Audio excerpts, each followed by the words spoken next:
I was left to my own devices. Many days fell away with nothing to show, and the walls kept tumbling down in the city that we love. Grey clouds roll over the hills, bringing darkness from above.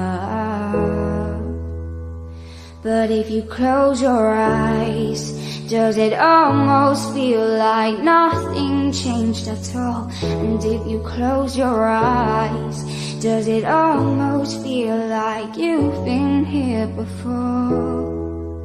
How am I gonna be an optimist about this? How am I gonna be an optimist about this? We were caught up and lost in all of our voices, in your pearls as the dust settles around us, and the walls kept tumbling down in the city that we love.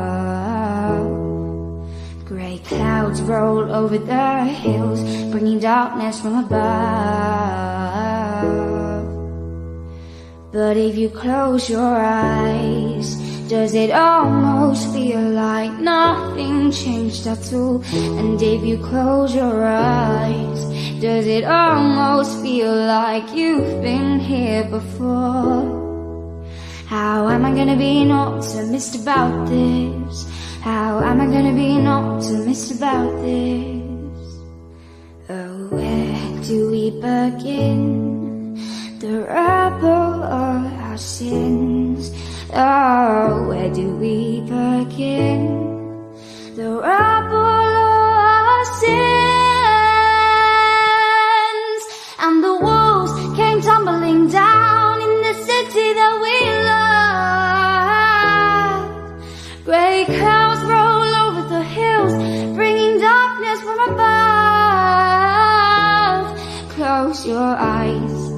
Does it almost feel like nothing changed at all? And if you close your eyes, does it almost feel like you've been here before? How am I gonna be an optimist about this?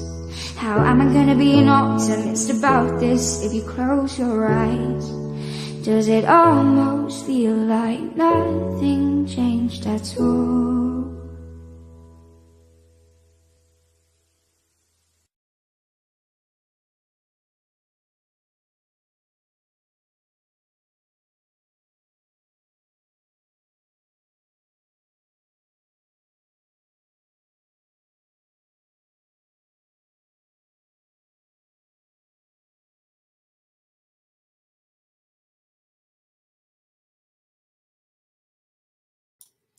Well, good evening and welcome to another Monday evening here at Restore Live. I must fix my camera firstly. That's the first thing to do.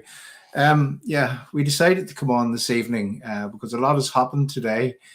You heard earlier, whenever that we went live, with reference the case that was taken against the constitutional changing EU protocol, and how that it is that if a government can make another deal, another internationally recognized deal with another country, well, it seemingly what was contained within the Belfast Agreement, that was the principle of consent, in where that there could be no change to the constitutional status of Northern Ireland unless that the people decided by way of a referendum.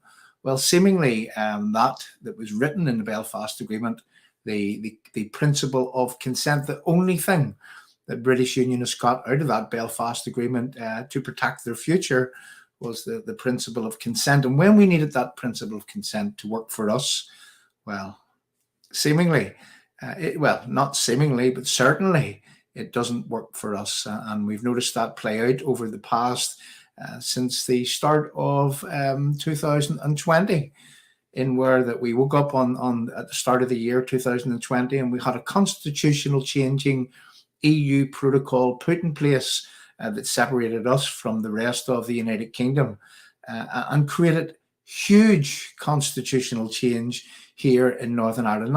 I sat in the court case this morning, where they're in the Court of Appeal, whenever the delivery of a verdict told me that basically there is no constitutional change in Northern Ireland, that the government, given that they are sovereign, and given that Parliament, the Westminster Parliament, is sovereign, well, they have the absolute right to do whatever it is that they want on a constitutional basis, and they can change rules, they can change regulations, they can make deals which supersedes the promises that was contained within the Belfast Agreement. And given that is the case, what is to stop the British government from doing another deal with another country, which would further erode anything that we as British Unionists stand for here in Northern Ireland?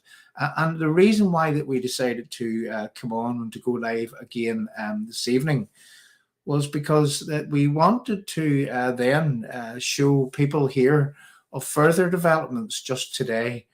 And I'm going to say, in true fait accompli style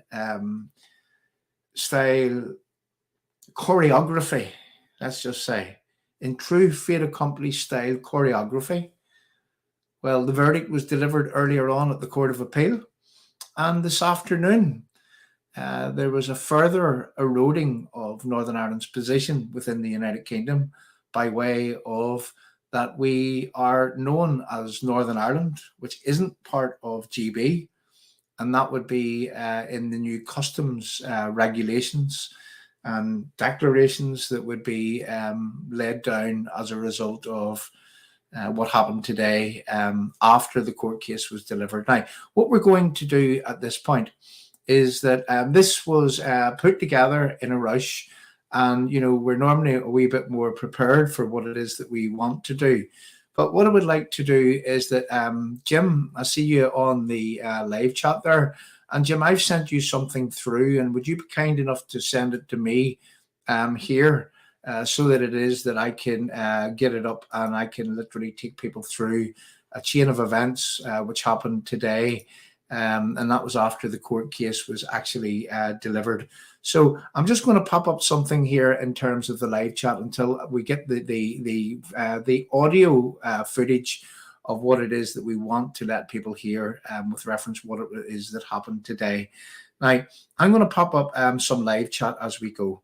I'm going to ask each and every one of you to tag people into the live chat.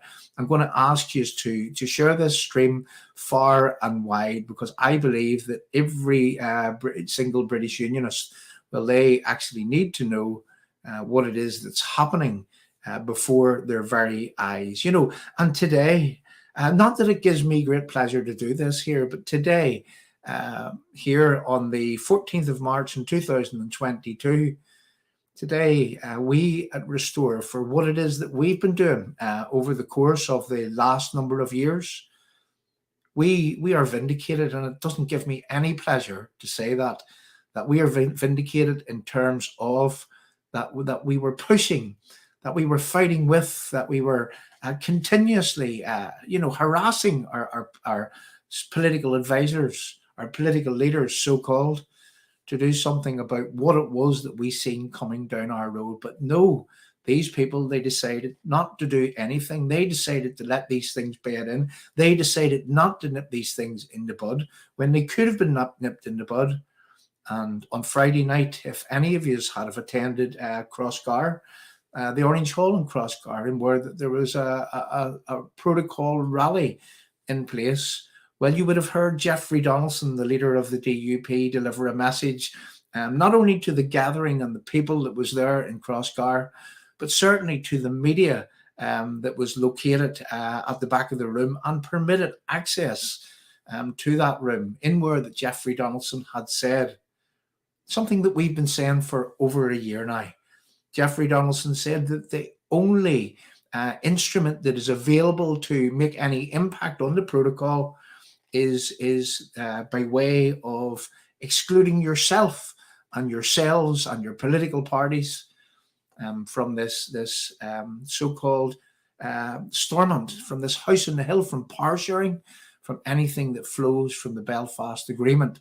The only instrument that is available to British Unionists right now, and this has been the case since the protocol became into being, but the only instrument capable of changing people's minds would be to protest against anything that flows from the Belfast Agreement, and anything that wants to sit in that house on the hill, known as what I would like to call a criminal gang headquarters, located off the Upper Newtownards Road in Belfast. And here we had Jeffrey actually using our words, you know, some 13 months later,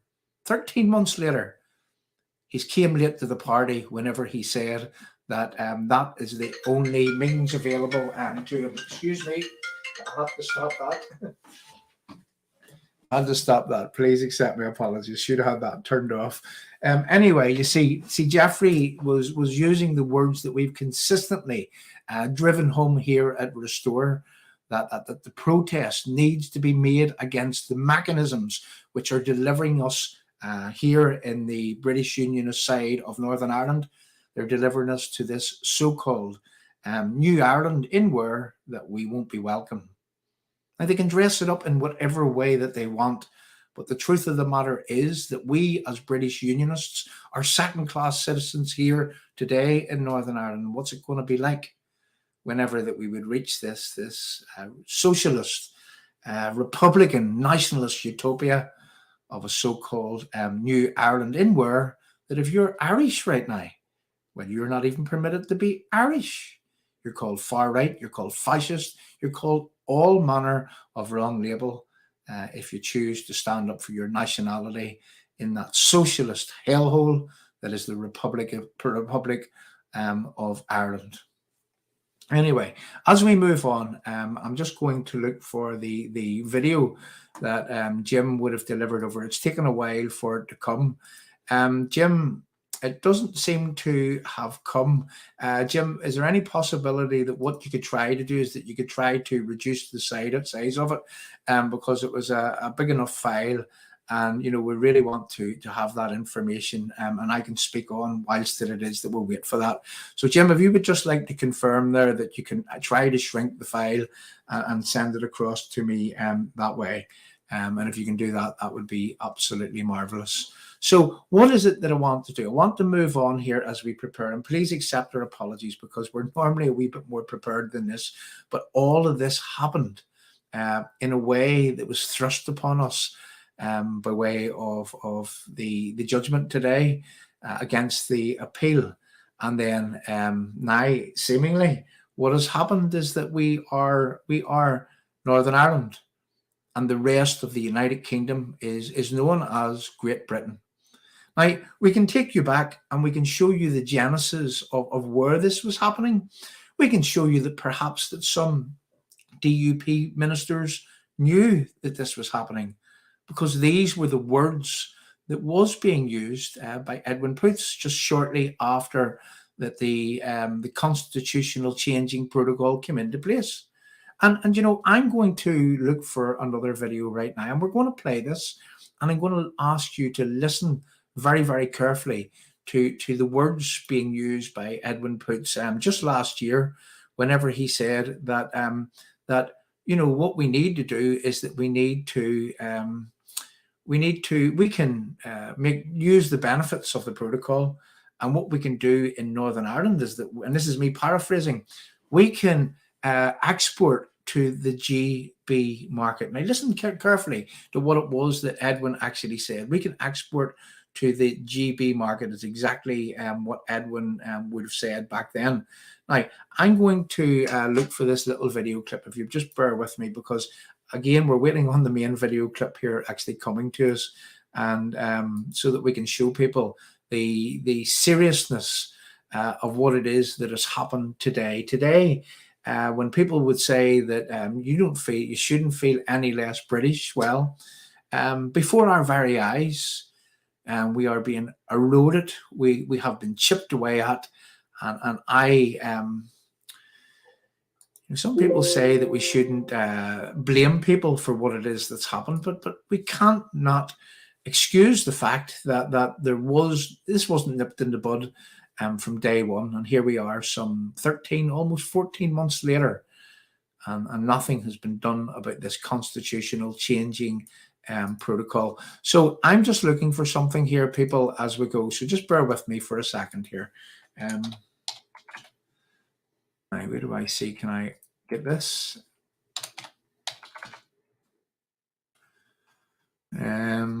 I'll talk as I go, as I'm looking. So bear with me.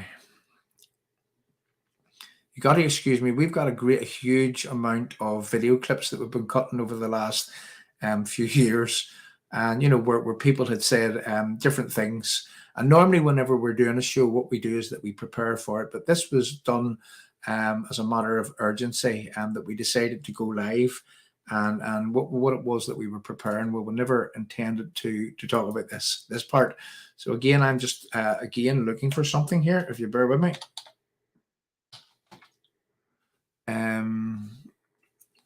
Well, here we go. Now we've got the clip that we're looking for. So I would like for you to listen to this clip, and I would like for you to listen to the keywords to which Edwin Poots would have used last year whenever he was talking about us in Northern Ireland, a part of the United Kingdom, exporting to the GB market.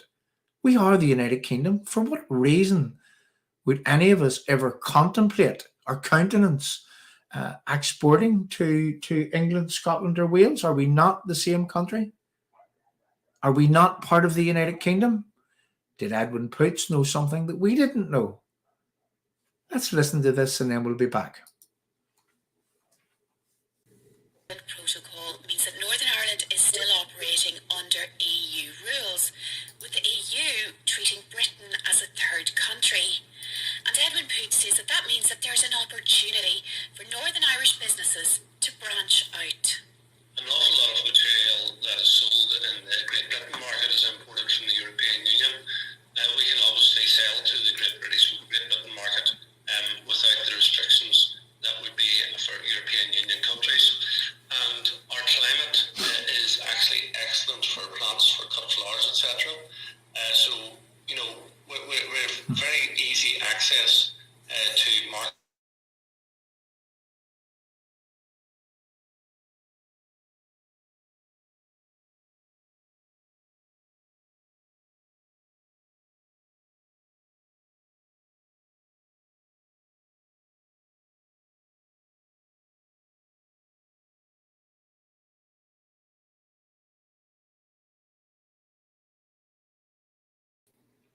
You've got to excuse me there, and if you can just tell me if you see me. What we've got to expect here at Restore UK is for things to go wrong whenever we're carrying out these live streams. So I'm just going to try that again. I'm just going to try to play that little video file to see what's happening, and I can't see any reason as to why that our frame here would have actually frozen. And for some reason or other, I couldn't get to play what it was that I wanted to play. But here goes. Stay with us. Protocol means that Northern Ireland is still operating under EU rules, with the EU treating Britain as a third country. And Edwin Poots says that means that there's an opportunity for Northern Irish businesses to branch out. An awful lot of material that is sold in the Great Britain market is imported from the European Union. We can obviously sell to the Great Britain market without the restrictions that would be for European Union countries. And our climate is actually excellent for plants, for cut flowers, etc. So, we're very easy access to markets, for example, the Greater Manchester market, which is a huge population. And if we have the skills, the soil types, and all of that there put together, there is great business opportunities to export plants, to export cut flowers and other items to the Great Britain market. That was the Agriculture Minister, Edwin Poots. So if you'll have heard Edwin Poots, that's in the early stages of the protocol being into place. in 2021. Well, you would have heard Edwin actually saying is that we're in a better position than other EU countries to export into the Great Britain market. And then today, people, what it is that we hear is, excuse me, I'm still waiting on a video here from Jim. If it comes through, and maybe Jim, you would like to leave us a message and tell us what's happening there. If you managed to get it shrunk for the send through. But then we hear as we look today, just bear with me for a second. We hear that technically, in the eyes of trade and customs, we are known as Northern Ireland, a place apart from the United Kingdom. That the United Kingdom has technically become Great Britain in terms of England, Scotland, and Wales, and we in Northern Ireland are still known as we're still known as Northern Ireland. Now, I just see something there on the thing. Ask Jim. John Yates asked Jim to check his messages. Okay, I will indeed. But Jim, if you deal with the video thing first, and perhaps you could let me know if there's a possibility that it's going to come through. You got to excuse me, people. We're not as normally as broken as this. But anyway, we can proceed on, and I'm just going to have a look and read from something and narrate what it is that I see in front of me. What it is that we see whenever we look is that we see that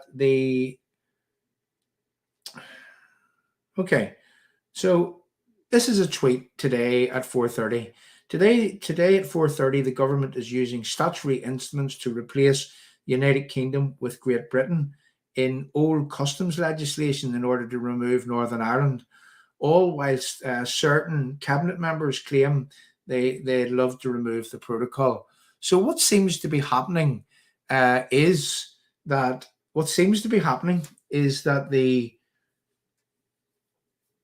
they're changing legislation in old customs code to designate us as Northern Ireland and to designate England, Scotland, and Wales as Great Britain. Like, instead of trying to remove the protocol, instead of trying to ensure that the protocol was taken away, the illegal protocol, instead of doing that, I'm going to say again, in true fait accompli style, well, what has happened is that the judgment was made today, and at 4:30 today, here we have a further erosion of Northern Ireland's place within the United Kingdom. Today, I can't help but think that the words that were uttered by Peter Brook in 1990, by Patrick Mayhew again in 1993, in where that both of those people, they had said that Britain has no selfish, strategic, or economic interest in Northern Ireland. And is today a staging post culminating in the handover of Northern Ireland to this so-called New Ireland, to this so-called EU dictatorial Ponzi scheme, in where the Northern Ireland are going to be a vassal of the EU, whilst England, Scotland, and Wales, whilst they enjoy the benefits of the Brexit referendum, in which they won the democratic referendum, in where 17.4 plus million people voted to leave the dictatorial Ponzi scheme that is the EU. And for some reason and somehow, democracy has been turned on its head, and Northern Ireland is left as a place apart from England, Scotland, and Wales, effectively termed today, quote unquote, Great Britain. And seemingly we are now Northern Ireland, having been cut away from the rest of the UK. What is happening here, people? What is happening? Is the writing on the wall? Is this the point in where that we're the gloves are off, in where that nothing's being hid anymore? There comes a point, and there came a point in globalization, in where that, we were told that, don't worry about a thing, people what you're thinking, you're putting 2 and 2 together and making 6. You were told that don't worry about it. And then all the things that we were concerned about, well, they came true, and they are coming true one by one. And is this now the case with this constitutional changing protocol and with Northern Ireland's place within the United Kingdom? Are we now, as from today, officially, according to legislation, a place apart in this entity that was once called the United Kingdom and is now separated by way of the GB market versus the Northern Ireland market? I wonder how our politicians feel right now. I wonder when Jeffrey Donaldson delivered that speech in Crossgar on Friday night, I wonder, does Jeffrey know something that we don't? Whenever Jeffrey said, and I'm going to quote Jeffrey, and look, we recorded that, as did many people record that. There was no restrictions in the recording in Crossgar on Friday evening, in where that Jeffrey had said that there will be no Stormont unless that the protocol is removed in all its forms. And we got clarification in terms of does that mean that the court, the oversight that the EU courts has, does that have to go to Jeffrey in your what it is that you're after? Well, he says to me, yes, John, it does have to go. That's what I said. So the protocol, I asked him again to be sure, does it have to go? Does that protocol have to go in its entirety? Everything? He says, that's what I said, and that's what we need to do. So we're going to hold Jeffrey Donaldson to those words. We are going to hold the DUP to those words. We're definitely going to hold them to these words. But we wonder, did Jeffrey Donaldson know something that we didn't? Did he have words with someone in Westminster who was putting him in the picture with reference what it was that was about to happen today? Now, we didn't expect to win the appeal at the appeal court today with reference the constitutional changing protocol being in place, contrary to the Belfast Agreement, contrary to the Acts of the Union, specifically Article 6 of the Acts of the Union. We didn't expect to win that appeal. However, but whenever it is told to you and whenever it is explained that there was no merit in your argument that was being made, no merit whatsoever, it failed in every single count. But in the cold light of day, when things are laid out bare, the reality is, people, that we are separated from the United Kingdom, that we were not afforded the same democracy as England, Scotland and Wales, that we do not enjoy the same benefits as the rest of England, Scotland and Wales. I don't even know why you call this place the United Kingdom anymore, as of 4:30 today. It's hard to understand. So there's a lot of questions that actually need to be answered. And, are we, as in the words of the dark 11th hour, are we the sacrifice? Are we the sacrificial lambs in order that Boris Johnson could deliver Brexit to England, Scotland and Wales? Was this part of the deal that Northern Ireland would be handed over to the EU dictatorial Ponzi scheme, which is in effect illegal? And it's illegal for this very reason, that people in Northern Ireland voted to leave the EU. We were given a ballot paper. That was our contract. That ballot paper, and the minute that we entered into that contract by putting our X on leave the EU, well, that was a contract between us and the British government. And yet here we are in where our end of the bargain, well, we won. We won. We have the democratic right to leave on the same basis as England, Scotland and Wales. We have the moral standing to leave. And yet what we won through that democratic process, well, it isn't being delivered to us. So for that very reason, this is wrong. For that very reason, well, this is a sham. This is a shenanigans. This is corruption at its finest. So the question is, the real question is what are our politicians going to do about this? What is the DUP going to do about this? What are the Mumbeaties of this world and the UUP going to do about this? What is the PUP going to do about this? What is the Orange Order going to do about this? What is the British Unionist conglomerate here in Northern Ireland going to do about this? Are we going to take this lying down?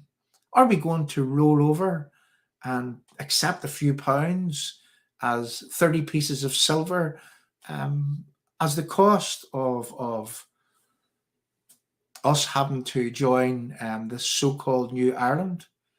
Or are we really going to do something about this? Let me pop up something on the screen here for a second. Now, yet again, we at Restore were ahead of the game a few weeks ago, whenever that we would have called for a protest against this Belfast Agreement, this Good Friday Agreement, which when it comes to it, it doesn't work for British Unionists. And that has been proved at a time when we needed the principle of consent. That principle of consent was shown today in an appeal court to be not worth the paper it was written on. And as follows, not only is it not worth the paper that it's written on, the paper that it's written on isn't worth anything to British Unionism. The Belfast Agreement, it was a disguise. It was built for appeasement, swindle and lies. We all know, we have all seen that the piece is a farce, that the IRA guns were on the streets in 2019 and in 2020. The piece is a farce. The IRA guns are still there. And London is prepared to do anything to ensure that there's not another bomb scare. That's the fact. That is the hard fact. And as we titled this screen this evening, we've got to face fact. Stormont, or the Good Friday Agreement, or the Belfast Agreement, whatever it is one wants to call it, it doesn't work for British Unionists. It will never work for British Unionists. The entire process was a farce. It was built for appeasement, swindle and lies. And it doesn't work for us. It doesn't work for victims. Now, how sick is that it doesn't work for victims? And we're going to get into that before we close this screen. But I'm going to pop up a little picture before that we move on. And I'm going to show people that how ahead of the game that we at Restore UK actually were. Because we seen this writing on the wall a very long time ago. In fact, we were calling for the Belfast Agreement to be protested against last year, whenever the protocol came into place. So just a few weeks ago, we decided to call for a protest against the Belfast Agreement, the Good Friday Agreement that doesn't work for British Unionists here in Northern Ireland. And we want that protest to take place. Protest against the Belfast Agreement, the Good Friday, 15th of April, 2022 at Stormont Estate in Belfast at 1:30 p.m. Guest speakers, everyone welcome.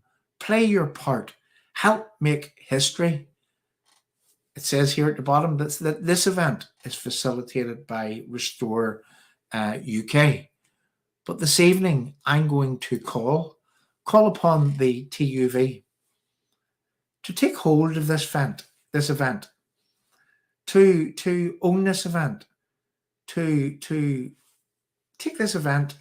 We'll be the protesters, and to call for British Unionism in its entirety to arrive at Stormont at this specific time. Have your say, Good Friday, 15th of April, 2022 at 1:30 p.m, Stormont Estate. It's your decision, people. We either have equality in Northern Ireland, we either have a place driven by the Belfast Good Friday Agreement, in where that everyone's beliefs, culture and way of life is respected. Everyone's constitutional position is respected. We either have that or we don't. So it's your decision. At the bottom of this page, you'll see it's your decision. Restore fairness and equality. And for without the fairness and equality that was promised to us through the Belfast Agreement, well, for what reason are we playing this game? For what reason do we have any part in these institutions? For what reason are we part of a process which is just like a cancer? It is destroying British unionism day by day by day by day. There's nothing in it for us. Everything that comes from that agreement erodes your place in the United Kingdom. And looking at it today, well, this is just another further erosion of everything that you have ever believed in. So what I'm going to do, people, is that, and again, I'm going to ask people to stay with me. Stay with me. I'm going to paste a little link up onto the live chat, and I'm going to ask people, because there is a bit of preparation to be made in terms of this Good Friday Agreement, Belfast Agreement protest on Good Friday this year. And I'm going to ask people to look, help us, put a few pounds into our PayPal account. And if you can, it's for posters, banners, whatever it is that we need. Excuse me as I move to the middle of the screen. Whatever it is that we need to make this event a success. And, you know, I would hope that the Orange Order would get behind this. I would hope that the PUP, the loyalists, you know, from right around this country would get behind this. I would hope that the TUV would accept to take this and make it their own. I would hope that the DUP, that the PUP, that the UUP, I would hope that everyone who says that they support the continuation of Northern Ireland within the United Kingdom, I would hope that they would stand with us and make a protest against this Belfast Good Friday Agreement and the place it is being delivered from. That is the criminal gang headquarters just off the Upper Newtonards Road in Belfast. I would hope that each and every person who calls themselves a unionist could turn up at Stormont on that day to send a clear message to anyone who thinks that they can walk over British Unionists in Northern Ireland. And that clear message should be a resounding, you choose. It's either this farce of a Belfast appeasement, or it's British Unionist participation in the institutions and anything that has been derived and delivered from this one-sided appeasement process. It's agreement, or British Unionists walk away, never to come back. That is the only way to deal with people who won't listen, who see you, I, and everyone else as second-class citizens. There's only one way of dealing with this, and that is unity. That is, you know, our enemies, well, they team together in order to derail our successes. Isn't it time that we team together in order to derail their successes? We all need to be singing from the same hymn sheet on this. So there we go, people. Today is without doubt a day that is marked on the British Unionist calendar here in Northern Ireland as a day of sellout, as a day of treachery, as a day of which has designated us for sure as being second-class citizens in our own land. And to add insult to the injury, well, some from within the Unionist family, namely the Ulster Unionist Party, well, they have taken academic advice, they say, and what they want to do is they want to continue to work an agreement that has delivered absolutely no good for British Unionists here in Northern Ireland. Who would like to trust the UUP with your future? Who would like to trust Mug Beatty with your future? Mike Nesbitt said on the Nolan show this morning that you should give them space to negotiate a good terms for you, for I, and for anyone else. Well, let's remind people of what the UUP have been capable of in the past. Let's remind people as to why that it is that we shouldn't actually permit the UUP any leeway at all to, I'm just lifting my seat, excuse me, there was things that was changed around today and I'm trying to get myself up onto camera shot. So, who would trust the UUP with anything? Who should trust the UUP with anything? Let's just remind some people of some of the things that has came as a result of the UUP's participation with this. Well, they think they're doing a good job. But what they're doing is they're eroding British Unionism here in Northern Ireland with every single thing that they do. Here we go. Let's talk about the UUP for a moment. I'm just looking for some notes here. If you just bear with me.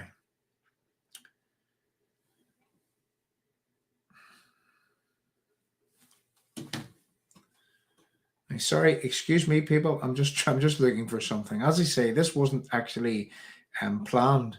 So what we're doing is that we're trying to move as we go. But in general terms, if you just bear with me, it's on this device. Where is this device? It's over here somewhere. Oh, here we go. You got to excuse me. We're not too organized today. We're not our usual organizers, but that just shows you normally the time and the effort that we do put into things to get things right. So here we are. I just wanted to read from this here, and it needs to be read from. So I'm just going to pick through this. The writing was on the wall for elected representatives to see. Attached is an early day motion raised by Kate Hoey to amend changes to the obnoxious definition of an innocent victim brought in under the legislation by Peter Hain and Tony Blair back in 2006. All the engagements and negotiations by the UUP and others hasn't moved any Labour or Conservative government to change it. So I'm going to say that again, is that there was an obnoxious definition of an innocent victim brought in under the legislation by Peter Hain and Tony Blair back in 2006. That was the Stormont House Agreement. And all the engagements and negotiations by the UUP and others hasn't moved any Labour or Conservative governments to amend things or to change things. And yet here we had the UUP saying, oh, leave it with us, trust us, we will do some negotiations and we'll sort things out for you. Who would trust Mug Beattie with the constitutional position of Northern Ireland? Who would trust that man? Leave some messages in the live chat. Who would trust Mike Nesbitt? Who would trust Submarine Steve? I mean, after all, these people support the sporting wing of the IRA. What do I mean when I say the sporting wing of the IRA? The GAA, which continue to glorify terrorism on a daily basis, adding insult to the injury of victims each and every time. And here we have Robin Swan throwing up balls at the start of GAA games. Here we have Robin Swan in times of COVID when he told you not to go and kill your granny. Well, here we had him with no restrictions or no socialist distancing at GAA matches supporting the GAA. Here we had Submarine Steve Aiken, holding up the terrorist named Sam Maguire. Here we have Doug Beattie congratulating people on winning the All Ireland. These people are beyond belief. These people are, well, give them an inch and you'll be taken 100 mile from Belfast to Dublin in 0 to 60 as quick as you could look. That's the UUP for you, and they're asking for us to trust them. I'm just going to pop this up. The UUP need wiped out at the next election and all the DUP. I find it hard, Keith, to argue with what it is that you're saying. I do. But what we have to do here as British Unionists is it's here, isn't it just as well that we have the TUV, that we do have a fallback position, that we do have a party that we can vote for. isn't it as well? Because for too long have we trusted people who have continuously, consistently let us down to the point whereby that we're almost no longer as British Unionists living in Northern Ireland. You know, there's another comment. Good for nothing traitors. Again, I find it hard to argue with those words. I want to play something. I want to play a poem written by both myself, well, Jim Verner at the start, and myself at the end of this poem. Now, people have heard this before. And you know, at the end of this poem, Jim sets out how that it is that we've got to the point that we are at today. Jim sets out that, and I put a solution at the end on how that it is that we need to deal with things. And I want people to listen to this because, you know, in this poem, I write that you have one last chance at putting things right, but this time we demand that you stick to the fight. An army of people must be put together with weapons of words that would remain and abide forever. And if we can't bring that army of people together, if we can't bring British Unionists together, if we can't bring a collective, which is every person, every man, woman and child that calls themselves a British Unionist here in Northern Ireland, if we can't bring ourselves together to fight for our lives, to fight as if our lives depended on it, if we can't bring that together, then people, respectfully, I would say that we're finished and we have no one else to blame but ourselves. Let's have a look. Let's listen to this poem and then we'll come back and we'll talk some more. We won't be staying here for much longer, but you know, we have to say these things. We have to attempt to bring people together. We have to create, for the sake of Northern Ireland, for the sake of everything that you've ever believed in, for the sake of your place in the United Kingdom, for the sake of your history, your heritage, your culture, and everything that you were taught to believe in. For the sake of all that, we have to bring people together, and we have to ensure that, you know, that we will not be sucked in with promises in letter by Jeffrey Donaldsons of this world or by anyone that says, trust us. The days of trusting is gone. The days of clear-cut, decisive actions are absolutely necessary. We need people that would fight meaningfully and proactively and in a way that would defend and protect and enhance British unionism, unwavering in their resolve to do so. That's what we need, and we deserve nothing less. Let's play this poem and let's come back. And again, people, I would ask that if anyone could help us, you know, fight this fight, hold these politicians to account. If anyone can help us, you can do so by putting a few pounds into our PayPal account. And for making the circumstances and for giving and providing the circumstances in where that we can do this full time, in where that we have total dedication towards ensuring that these what some would call traitors of the past are not permitted to be traitors in the future. Here we go. What I want to do is to play this poem, and then we'll move on. We'll talk some more. And it doesn't look as if what I wanted for you to let you hear this evening has came, but I think you get the picture. As of today, this afternoon, the definition of what used to be the United Kingdom in terms of trade and customs is now defined as GB, England and Scotland and Wales, and Northern Ireland, a place apart from the rest of the United Kingdom. An essential leg of the Union, the United Kingdom Union, has been removed today in legislation. Is that acceptable to you? Because I know that it's not acceptable to me. Is that acceptable to our politicians? Because I know that if our politicians think that's acceptable, they need not be our politicians anymore. Let's play from this poem. Listen to the words very carefully. Listen specifically to how we got here and where that it is that we need to end. And then we'll be back and we'll talk some more, and leave your messages in the live chat.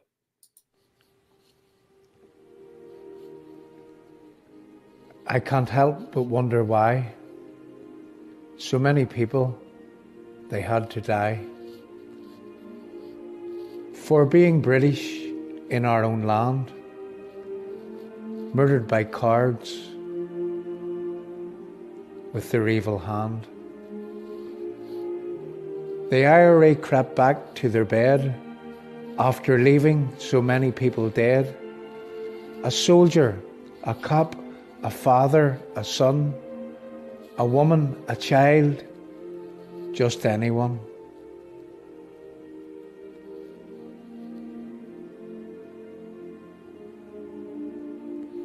But the Unionist people, they did not lie down, fought and defended the red hand and the crown.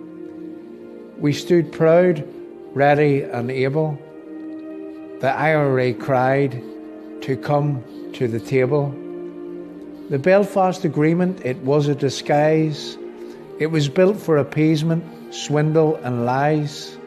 The peace is a farce, the guns are still there, and London's afraid of another bomb scare. Appeasement after appeasement, day after day, provos in government still getting their way, and our two big parties, well, what can I say? They are sitting in Stormont with the IRA, not listening to the people who put them in place. They ask for support, then they lie to your face. A united Unionist party, some say we need, but there's too much corruption, lies and greed. I can't help but wonder why so many people, they had to die for being British in our own land. You can never shake a terrorist's hand. Think of our country, the red hand on the crown. Listen to the people, stop letting us down. Our leaders have blown the chance to make things right. The whole of unionism, I mean the people, we must unite. So we reach out again with offer of partnership. No time for politicians hell-bent on dictatorship. No puppets, no lackeys, our people deserve better. We will not be sucked in with promises in letter. Meaningful and proactive is the only game in town. We long for a day when politicians stop letting us down.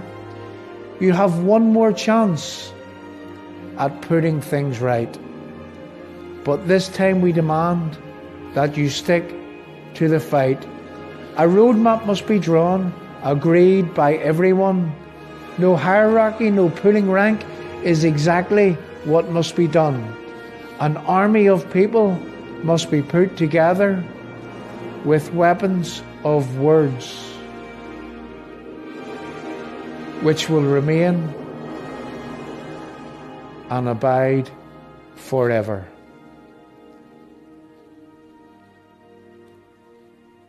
United we stand, divided we most definitely fall.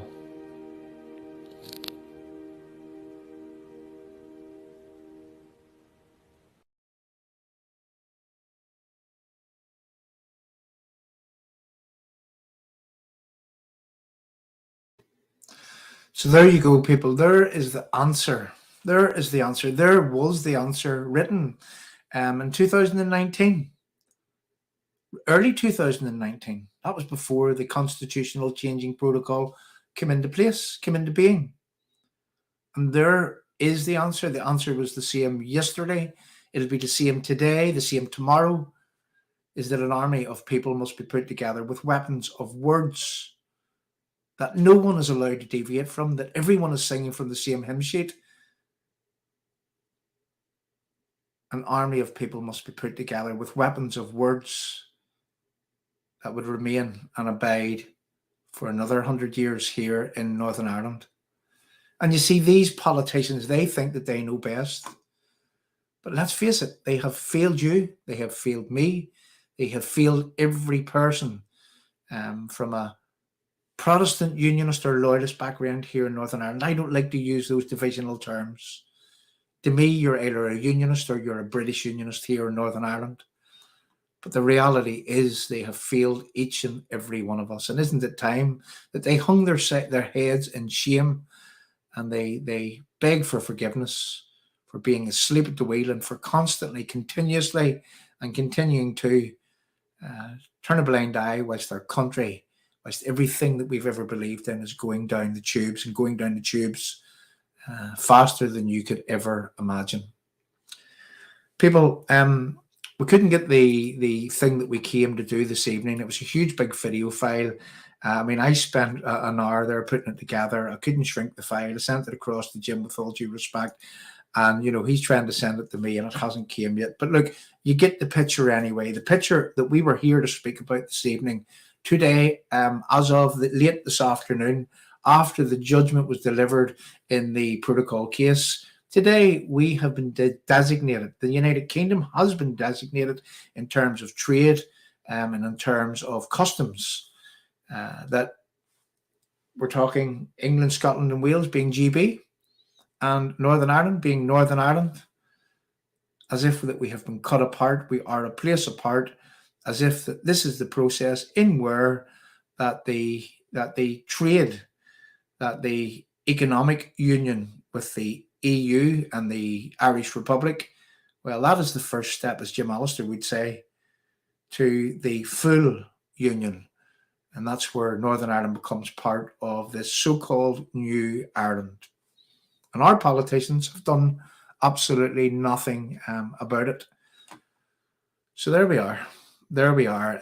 Yes, Titch Black, I have a little copy of that poem, John and Jim. Thank you. I'm just saying to everyone on the live chat here, and the numbers have remained really high this evening, that I'm going to post a copy of that up onto the Restore Facebook page and also to the YouTube page after that we finish here. So you'll be able to share it from there and download it or do whatever it is that you want to do with it. But the words of that poem is an outline of where that we've came from, where that we are, and where that it is that we need to be. There's no way around it. So on Wednesday evening here at Restore, we have another TUV candidate coming on. And we'll be announcing that by way of a poster perhaps later on, perhaps tomorrow. But we'll be doing that, and we'll be also talking about politics. We'll do the first hour with the TUV candidate, and then what we will do is that we'll go on then speaking for the rest of the Restore programme on Wednesday evening about current events. Now, we do have a lot of areas and where that we do want to delve, but the truth of the matter is that we were focusing on globalisation this week, and we were focusing on the root causes of problems. And if you ever want to fix anything, what you have to do is that you have to cut it out at the root. You have to look at the root cause. There's a cause and there's an effect. And for too long, we've been dealing with the effects, as if we're having these things put in front of us day in, day out, day and daily, month in, month out, year in, year out. And we are like defenders. But isn't it time that we became proactive? Isn't it time that we forge some strategies of our own, and we put others on the back foot, and we put them in the position in where that they need to defend the onslaught that is coming from British Unionism? And that is simply done. However, your politicians are not, they're not fighters. They're not. They are take it as it goes, turn a blind eyes. They are not wanting to cause problems for themselves. Well, let's shake this place up. Let's shake things up to in such a way that our politicians are speaking the language that we need them to speak. We need them to speak. Not that we want them to speak, we need them to speak. We need them to get tough. Because if they're going to be rollovers, well, expect a new Ireland sometime soon, even quicker than is anticipated by most. We need to keep them under pressure. We need to continue to take it to their door We need to continue to hold their feet to the fire. We need to continue to put them in the position in where that if they do not stand up for us, well, they understand that they won't be our politicians any longer. I'm going to say to the people in closing, and this is to the people on our live chat, and the numbers are very high this evening, but it is down to you, it is down to it is down to the collective from right around this country.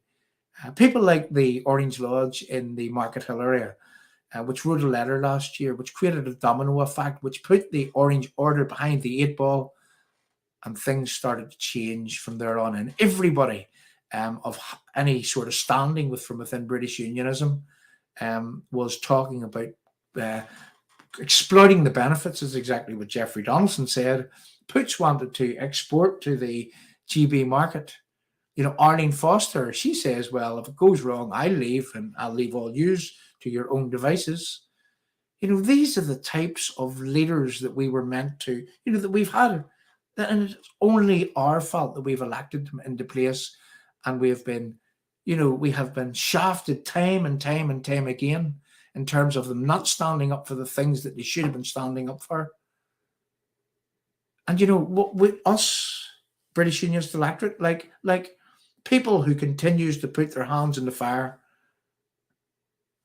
as in the words of Einstein, the real definition of insanity is to continue to do the same thing over and over and over again, and they expect a different outcome.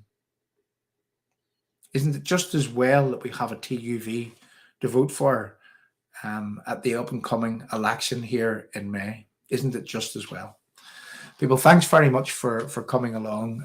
What I'm going to do is we're going to play us out here with something that we done last week. And, again, I can't stress this enough. We need to be upping our game. We need to be upping our game in terms of holding our politicians' feet to the fire. We need to be not listening to those from within society who tell us, don't worry about it, the politicians will sort it out, get behind them, rally behind them, pretend nothing's wrong. No, don't pretend nothing's wrong. Continue to hold these people's feet to the fire. Continue to push them into the position whereby that they have to act. Continue to deliver a message that if you do not want to do what it is that is required to save British Unionism, then step aside and allow others to do it for you. For too long have we been used and abused after that it is that we've given our vote. As in the words of that poem, they ask for support, then they lie to your face. Let's not be lied to again in the future. People, Restore UK, your platform, my platform, the people's platform. Let's make this the go-to place for British Unionists from right around Northern Ireland. Let's grow this platform. Let's bring and have other presenters just like me on here. And I can see a presenter sitting right in front of me, even though that we know that this lady's going to have a huge opportunity to take a position in Lagan Valley. I can see a potential presenter at least one night a week here on Restore UK. And there's the lady on her screen, the TUV candidate in Lagan Valley, Lorna Smith. And I would just love Lorna to have her own slot on Restore UK, whether she gets elected or whether she doesn't. I would like after the elections for Lorna to have a slot here on Restore, and we can all come along and support her on any given night or any chosen night of the week that Lorna would want to host the British Unionism according to Lorna Smith show. That's what I would hope for in the future. And we really need to have other people on this channel doing exactly the same thing.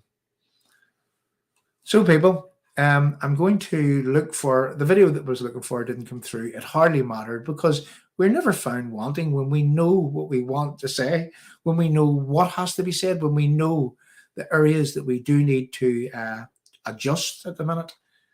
Well, things are easily delivered whenever that it is that we know where it is that we need to be.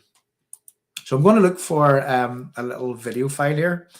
And what I'm going to do is I'm going to play us out with something that we created last week. Now, where is this? I'm looking for it as we go, and I always like to have a chat as I go too.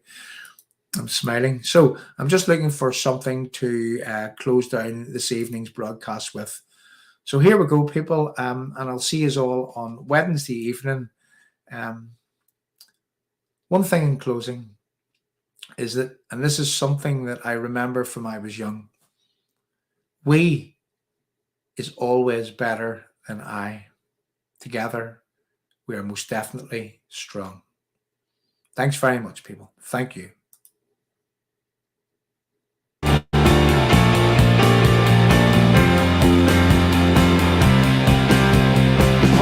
anniversary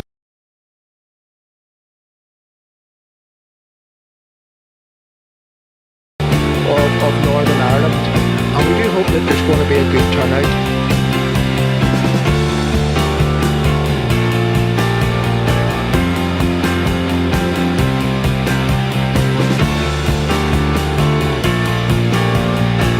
There's a window over here on your right, far side of the City Hall. We were given this information that this was the Irish Department for Foreign Affairs, is that right?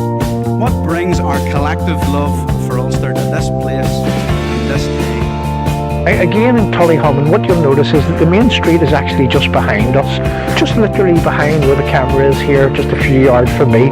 But if you look down this street,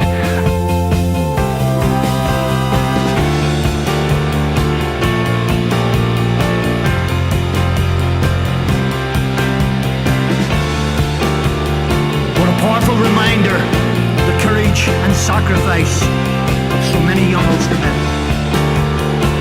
I was 16 years old in 1969 when the British Army deployed onto the streets of Northern Ireland. I made a decision that tens of thousands of young Ulstermen had made before me, and I joined the British Army.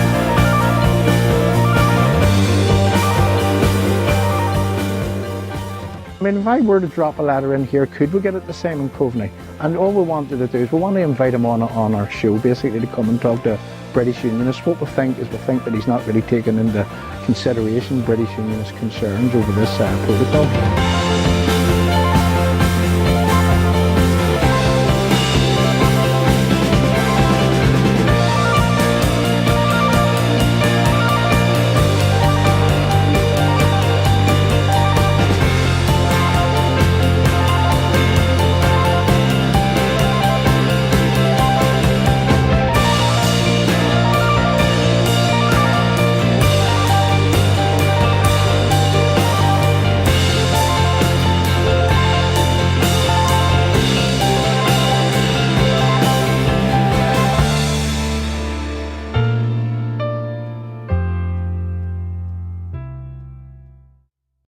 The Orange Order is a very, very broad church. We have all shades of political opinions in it. We've all reformed denominations in it. So there'll be people who will want to do their utmost on the streets, and there'll be other people who think we've made the mistake already, it's too late. There'll be others who want to play the game and see where it goes. So we're a broad church, so it's hard for me to say what will happen or what the Orange Order do, because our members will do different things according to their own conscience. But personally speaking, I have to say, I believe that it has happened. I heard John Tongue use the phrase pragmatic. It's not a phrase I'm overly keen about, because pragmatism usually means somebody's being betrayed or somebody's being let down. But I don't see a situation whereby it may be done by legal terms to overturn it. The vote, you could try that, but I think we've wasted hundreds of thousands of those sort of challenges over the years. The first option that jumps to the unionist minds is protest. But let me say clearly, these are different days from 10 years ago, 30 years ago, 50 years ago, and 100 years ago. You have to cut your cloth accordingly as to what the community will do. There's no good lamenting that we won't get 500,000 to sign a covenant, which I don't believe we would nowadays. There's no good lamenting we can't bring the province to a halt through a strike, which we did in 1974, because I don't believe that would happen today. People have changed, societies changed, etc. And the same way as in the flag protest, I remember speaking to those in the flag protest, which I totally agreed that the flag shouldn't have come down. I was totally opposed to it, but very few took to the streets. Yet in all, there was 60 100,000 people in East Belfast sitting watching Coronation Street saying it was wrong, but there was only a few hundred out in the street protesting against it. So that showed for me that the days of on-street protests, by and large, are over. The one notable exception was the homecoming parade.